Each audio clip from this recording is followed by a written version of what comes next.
이제 인공호흡에 대한 부분이 언급이 없었죠?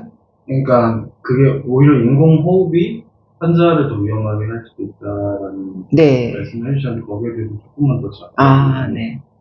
사실은 우리가 심정지 환자가 발생이 되고서 교육도 지금 현재는 많이 이루어지고 있음에도 불구하고 기도 여는 방법을 제대로 모르세요. 사실은 이게 기도를 정확하게 좀 열어주고 본인이 이제 코를 막아주고 그다음에 본인의 환자의 입꼬리 다 덮어서 밀착된 상태에 대해서 인공호흡이 이루어져야 되는데 급하다 보니까 기도를 안 연 상태에서 무조건 입만 갖다 댄다라는 거죠. 시간을 사실은 소비를 하는 거거든요. 심정지 환자 같은 경우는 이제 심정지가 오고 나서 4분 이내에 빨리 도움을 줘야 뇌 손상을 방지시켜 줄 수가 있는데 그런 부분을 이제 놓치게 되는 경우죠. 그리고 인공호흡이 우선이다라는 거를 많이들 또 이렇게 또 말씀을 해 주시더라고요. 이제, 그러니까 그만큼 교육이 조금 미비하거나 아니면 받아들이는 본인의 이제 스타일이 조금씩 다를 뿐인데, 인공호흡이 가호흡을 불어넣거나, 그죠? 기도를 열었는데 코를 안 막고 또 인공호흡을 불어넣었을 때, 사실은 폐 깊숙이 들어가줘야 되는데, 그죠? 그런 게 안 된다라는 거죠. 그래서 이제 기도 여는 방법도 굉장히 중요하고 인공호흡도 우리가 편안하게 정말 살아있는 사람이 편안하게 숨을 쉬는 것처럼 해주면 되는데 일반적인 사람들은 그냥 무조건 많이 불어넣으면 좋다라고 생각을 하는 거죠. 그럼 인공호흡 자체가 미숙한 사람들은 그렇죠. 그럼 흉부 압박만으로도 그러면은 효과가 있는 건가요? 네, 빠르게만 도와주면요. 그러면 그러니까 만약에 제가 어떤 사람이 누워서 이제 거품을 물고 이제 의식이 없는 상태로 누워있는 거 봤어요. 네. 그럼 보고 난 다음에 그냥 바로 흉부 압박을 계속 하고 있으면은 이게 그러면 뭐 이럴 수 있잖아요. 그럼 누가 119에 전화를 하지? 만약에 2명이 방 안에 있다고 치면은 어떤 부부가 집 안에서 있는데 남편이 쓰러져서 이제 아내분이 흉부 압박을 해요. 그러면 119에 전화할 뭐 그런 것들이 현실적인 어떤 헷갈림이 있을 것 같거든요. 내가 119에 먼저 신고를 해야 되나? 응급처치를 먼저 해야 되나? 그럴 땐 동시다발적으로 같이 해야죠. 동시다발적으로 응급처치도 하고 119 신고도 하고. 그러면은 이게 과연 119 신고는 그럼 어떻게 이루어져야 될까? 네, 휴대전화 가까이에 있다라면 응급처치하면서 스피커 켜놓고 대화를 하면서, 그렇죠? 119 대원 그냥 일반적으로 급하니까 여기 사람 쓰러졌어요. 어디에요? 그냥 딱 끊어버리면은 더 이상 119 대원들도 정보를 받을 수 있는 게 없거든요. 왜냐하면은 정보를 줘야 그분들도 준비를 해서 출동을 하시기 때문에 그냥 뭐 일반적으로 다쳐서 쓰러져 있는 건지 의식을 완전히 잃어서 정말 심폐소생술이 필요한 그런 환자인지 그런 것까지 정보를 줘야 된다는 거죠. 그러기 위해서는 전화를 또 먼저 끊지 말고 119 대원이 이제 됐다, 전화 끊어도 된다라고 할 때까지 대화를 하면서 응급처치를 해주는 게 가장 효과적인 거죠. 그럼 아까 전에 말씀하셨던 거는 이제 성인이나 아니면 노인을 대상으로 한 거였다면 어린 아이들, 유아들, 뭐 예를 들면은 본인의 어떤 상황을 제대로 전달하기 힘드신 분들, 뭐 외국인, 뭐 유아동 아니면은 뭐 몸이 불편하신 분들, 이런 분들한테도 화상전화가 훨씬 더 효과적일 것 같긴 한데, 만약 그분들이 다른 사람을 도와야 된다면, 물론 뭐 유아동은 힘들겠지만, 그러니까 도움을 받거나 도움을 주는 상황에서 조금 입장이 차이가 있을 것 같은데, 화상전화가 분명히 큰 도움이 되는 건 맞는데, 언어 소통이 안 될 수도 있고, 그렇죠? 그럴 때는 어떻게 되나요? 글쎄요, 제가 아까도 좀 소개를 드렸지만은 화상통화 같은 경우는 문자 신고가 가능하잖아요. 이제 문자 같은 경우가 바로 그런 부분에서 만들어 놓은 부분이거든요. 내가 언어 소통이 안 될 수도 있고 장애를 가질 수도 있는 상황이고, 그리고 또 뭐 외국에서 외국인이라든지 그렇게 되었을 때, 그리고 또 혼자 있는 상황에서 기도폐쇄가 왔었을 때 말을 못하는 상황에 문자로다가 신고를 해놓고 그러면 위치까지 정확하게 또 말씀을 해주시면은 더 좋은 상황이기는 하나, 또 이제 본인이 그 GPS 활성화가 되어 있다라면 대략적인 위치가 뜨거든요. 그래서 만약에 이러한 분들이 내가 다른 사람을 도와주기 위해서, 그쵸? 화상통화가 된다라면 본인이 그렇다라는 거를 표현을 해주고, 그런 다음에 도움을 받는 게 훨씬 더 낫겠죠. 왜냐면 119 대원들도 그런 상황을 알아야 어떠한 도움을 주기 때문에. 그럼 유아동의 기독폐쇄 같은 경우는 그래서 가장 가까이 있는 뭐 부모님 네. 아무래도 이제 심폐소생술을 해야 되는데 일반 성인하고 달리 이 흉부압박을 했을 때 네. 이 아이한테 피해가 가지 않을까라는 그런 고민이나 걱정이 있을 것 같긴 하거든요. 당연히 있죠. 내 아이가 깊이가 정말, 이 아이가 신정지 있을 때랑 지금 이제 조금 전에 이제 기도폐쇄 부분을 말씀하셨거든요. 기도폐쇄도 의식이 있느냐, 의식이 없느냐에 따라서 이제 좀 차이가 있는 거죠. 자, 예를 들면 의식이 있는 상황에서, 의식이 있었는데, 잠깐의 의식이 있었는데, 옆에 계시는 분이 응급처치를 할 줄 몰라요. 그럼 결과적으로는 숨을 못 쉬니까 아이가 의식을 잃게 되면서 이제 심정지까지 오는 거죠. 그래서 이제 의식이 있었을 때는 그거에 대한 응급처치, 바로 뭐 아이를 봐주시는 뭐 부모님이나 아니면 뭐 이제 그 할머니, 할아버지들이 요즘엔 또 많이 봐주시기도 하더라고요. 그래서 그러한 응급처치를 반드시 배워두시는 게 좋죠. 아이들은 진짜 언제 어떻게 아플지 모르기 때문에. 그래서 이제 기도폐쇄에 대한 응급처치가 진행이 안 되었을 때 아가들은 이제 신정지, 질식성으로 인한 신정지가 많이 올 수가 있다라는 거죠. 건강하던 아이가 갑자기 이렇게 신정지가 오는 이유는. 그러면 이러한 아이들은, 그쵸, 이 깊이 자체가 최소, 그쵸, 영아라면은 12개월까지 4cm 깊이거든요. 그럼 우리가 일반적으로 4cm라고 생각을 했었을 때 정말 실질적으로 진짜 그 자루로다가 이렇게 재보면 한 요 정도 깊이 돼요. 그렇죠? 그러면 제가 교육을 하면서 알려드려도 이 정도 깊이 됩니다라고 하면 다 놀라세요. 4cm, 말은 4cm인데 그게 어느 정도의 깊이고 실질적으로 보여주면 그렇게나 많이 들어가야 되느냐. 놀라시죠? 그런데 내 아이가 아플까봐, 내 아이가 이 정도 보면 더 손상 입을까봐, 그런데 그 깊이를 안 넣는다라면 오히려 전신으로다가 순환 자체를 내보내 줄 수가 없는 거죠. 그래서 최소 그래도 4cm 이상의 깊이는 눌러줘야 아이의 심장에 눌리면서 전신으로 혈액순환이 될 수 있게끔 도움이 돼야 되겠죠. 의식이 없는 상태의 유아동에게 흉부압박이 해야 되나요? 의식이 없는, 네. 당연히 흉부압박 해야죠. 아니, 그러니까 이게 그러니까 막상 그 상황이 닥치거든. 이게 정말 흉부압박이 도움이 되는지 아니면 그러니까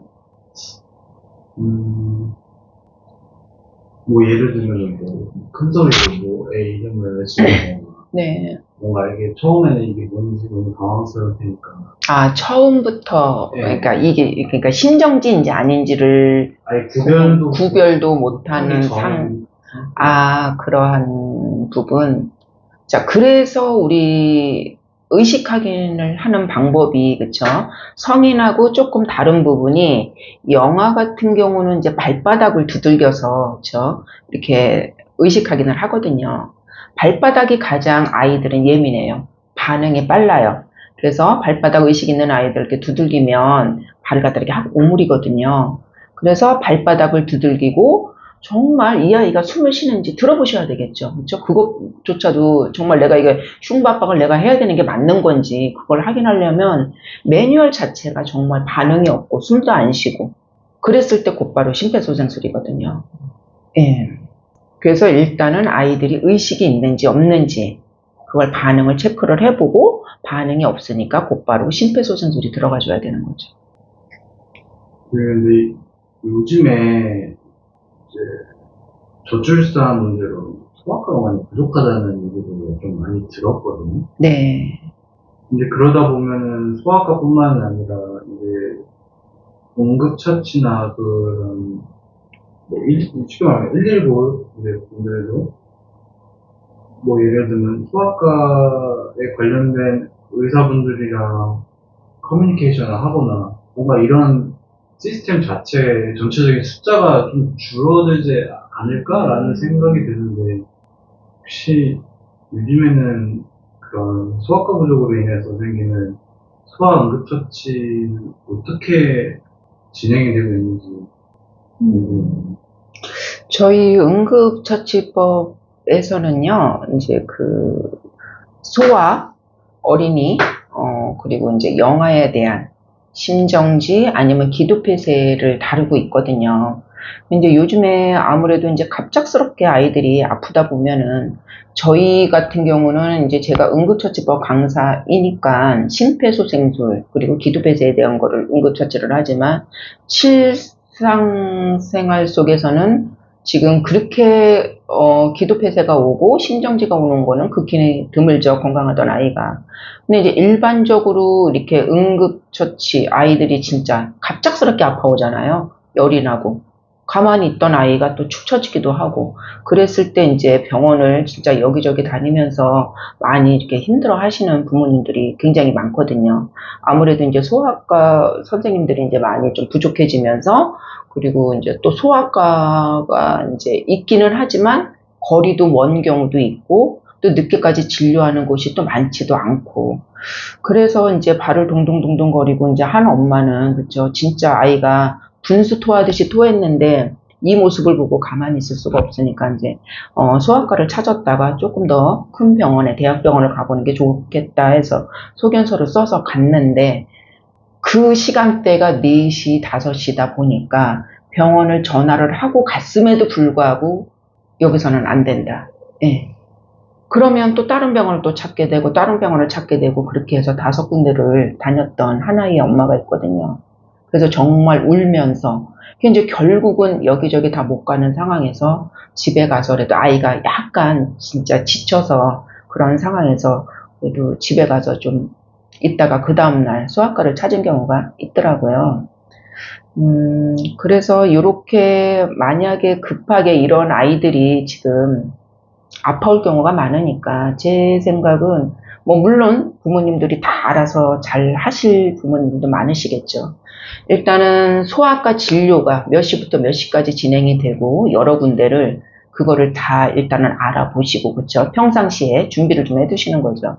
그래서 전화번호까지 그리고 이 병원에는 과연 정말 혈액검사까지 할 수 있는 건지 그리고 입원까지 할 수 있는지 그런 것도 좀 알아보고 냉장고나 아니면은 현관문 나가는 그렇죠? 현관문에다가 좀 부착을 해서 이급 상황 시 급하게 거기로 전화를 해서 좀 알아보고 가시는 게 좀 어떨까라는 생각을 하게 되더라고요. 소아과 그러니까 동네에 있는 소아과 진료하시는 그런 곳은 그러니까 제일 먼저 사람들이 생각하는 거는 가장 가까운 데를 찾을 것 같아요. 그렇죠. 근데 그 숫자가 점점 줄고 있으니 여기는 큰 병원으로 갈 수밖에 없는데 그 큰 병원에서는 다시 소아과에서 진료를 그러니까 1차 진료 기간에 그걸 다시 가져오라고 요구하죠. 맞아요. 어떻게 그래서 소아과를 찾아서 거기를 갔다가 대학병원까지 가기에는 시간이 걸리는 거죠. 더군다나 특히 지방에 사시는 분들이라면 다시 뭐 서울 쪽이나 아니면 대형 병원으로 와야 되니까 대형 병원에서는 이제 1차적으로 소아과 진료를 받고 그 확인서를 가지고 가야 되잖아요. 그러니까 이제 부모님들 입장에서는 굉장히 애가 타는 거죠. 그럼 시간을 어떻게 줄여야 되나요? 시간을 줄일 수 있는 방법은 정말 아이가 위급하다면 119 신고를 해서 도움 요청을 할 수밖에 없죠. 구급차를 타고 갈 수밖에 없는 그런 상황이 발생이 되기도 하죠. 그럼 119를 통해서 이제 응급실로 가면은 그런 소아과를 방문하거나 이런 절차를 거치지 않아도 되는 아니죠. 그런데 이제 이게 또 문제가 뭐냐면 119 신고를 해서 구급차를 타고서 그러니까 자기네 그 지역 내에서 이렇게 119 대원들도 움직이시는 거라서 타 지역으로 가는 것까지도 정말 힘들 수가 있거든요. 예를 들면은 내가 부산에서 사는데 난 서울로 가고 싶다. 119 불러서 그걸 태워다 달라고 요구를 하시는 분들도 간혹은 계시다고 해요. 어르신들 같은 경우. 그런데 그렇다고 해서 거기에서 그렇게 요구를 했다고 해서 그거를 태워다 줄 수 있는 상황이 아니거든요. 정말 위급 상황이고 뭐 어쩔 수 없는 상황이라면 그거는 뭐 그렇게 될 수는 있겠지만은 그거는 거의 불가능한 일이죠. 그래서 자기 지역 내에서 이렇게 움직일 수 있는 거 최대한 대학병원이든 어디든 그래서 이제 그렇게 움직이는 거로다가 저도 알고 있거든요. 그리고 그분들도 응급실을 가기 위해서는 그냥 가시는 게 아니라 전화를 다 일일이 해서 이러이러한 아이가 있고 이러한 진료를 받아야 되는데 거기가 그런 게 가능한지 알아보고 가시는 거죠. 그냥 가시는 게 아니라. 그러니까 우리 일반인들보다도 오히려 정보가 더 빠를 수는 있어요. 그렇죠? 아무래도 이제 119분들은 이제 많이 또 출동을 좀 하시다 보니까. 그래서 우선은 119의 도움을 우리도 거기에 의지를 할 수밖에 없는 거죠. 더군다나 그렇게 2급 상황이라면. 그런데 그거를 또 뭐 어느 병원을 가기 위해서 거기까지 태워다 달라 그런 조건이 안 맞을 수도 있는 거고. 그나마 서울에서 경기는 이제 지역이 뭐 그렇게 많이 이렇게 좀 시간이 많이 걸리지 않는다라면 그거는 119 대원한테 물론 물어봐야 되겠지만은 제 입장에서는 그거는 안 되는 걸로 알고 있거든요. 그 지역 내에서만 움직이기 때문에. 아, 그럼 119도 범위가 정해져 있다는 말씀이시죠? 오, 그럼요. 연계된. 그렇죠. 근데 이제 예를 들면은 경기도하고 서울하고 경계선이에요. 여기만 넘어가면은 병원을 갈 수 있어요. 그 정도는 가능할 수는 있으나 그게 이제 범위가 넓어지면은 그거는 이제 힘든 부분인 거죠. 그러면은 어떻게 보면 가장 확실한 방법은 이제 보호자분들이 자가로 예, 그러니까 오면 미리 그 소아과에 대한 정보를 알고 있는 게 가장 그렇죠. 좋은 그렇죠. 거예요. 네. 그러니까 근데 그거를 알려주는 게 그 앱에서 그 달빛병원이었나요? 예, 달빛병원 어린이병원, 달빛 어린이병원. 그것도 지금 알려주는 것보다는 그냥 그런 지금 운영이 되고 있는지, 그렇죠? 응급실이나 뭐 지금 진료가 되고 있는지 그런 부분들이 뜨는 거죠. 앱에서는 예, 응급의료 정보 제공해서 그럼 그 달빛 의료병원이라는 게 이게 달빛 어린이병원, 달빛 어린이병원이 이게 그러니까 정확히 소아과 병원이죠. 예. 서울에 있는 소아과 서울. 병원을 호칭하는 건가요? 아니요, 서울이랑 아니요, 다 전국적으로요. 전국. 그러니까 전국이에요. 전국에 있는 모든 소아과 병원이 다 이 달빛 어린이병원 안에 속해 있는 건가요? 그렇죠. 소아과가 운영이 되고 있는 병원. 네. 그러면 앱에서 이제 달빛 어린이병원에서 본인하고 가장 가까운 거리에 있는 병원. 그게 이제 아마 그 나라에서 등록을 해줬거나 했었을 때 이제 그게 그런 정보가 뜨는 거고 아주 작은 개인 병원은 안 뜨는 거죠. 예, 어느 정도 이제 나라에서 그게 지정된 병원이라고 할까요? 조금 좀 더 큰 병원 그거에서 앱이 지금 저는 뜨는 걸로 알고 있어요. 전국적으로. 그리고 이제 과도 어떻게 돼서 그 병원을 치고 들어가면은 어떤 과가 나오거든요. 그래서 이제 이 병원에서는 어떤 과가 진료가 가능하고 이제 그런 것들이 앱에 있어요. 그래서 이제 그것도 정보를 이제 자세히 한번 들어가서 보셔야 되는 상황인 거죠. 그러면 이제 보호자분들께서는 이제 달빛 어린이병원에 속해 있는 그 병원, 뭐 예를 들면 가장 가까운 거리에 한두 개 정도는 뭐 아까 말씀하셨듯이 냉장고에 전화번호 정도 붙여놓는다던가 하면서 혹시 아이가 갑자기 아프거나 하면 일단 거기 먼저 연락을 해서 되는지 그렇죠. 확인을 하고 예. 그래도 안 되면은 119를 부른다. 이게 가장 정석적인 방법일까요? 첫 번째는 정말 이 아이의 2급 상황을 먼저 판단을 하셔야 될 것 같아요. 어떤 식으로 판단을 하면 될까요? 그러니까 전혀 의학적인 지식이 없는 사람이라면.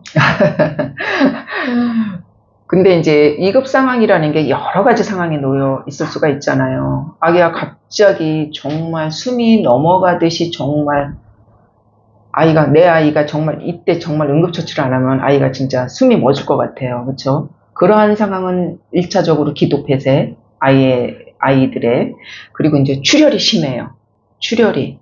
이런 상황이라면 당연히, 그쵸? 심정지나 이러한 상황이라면 119에 신고를 해서 먼저 신고를 해주는 게 맞죠. 왜냐하면 구급자가 빨리 출동을 해야 되니까. 그리고 이제 그러한 아이에 대한 상태에 대한 정보를 일단은 다 주셔야 되는 거죠. 아무리 당황스러워도. 그리고 이제 또 119다 물어보는데 사실은 내 아이가 막 위급하다 보니까 뭘 물어봤는지, 그죠? 그게 이제 기억이 안 날 수도 있고 내가 무슨 대답을 했는지도 사실은 정신이 없으실 거예요.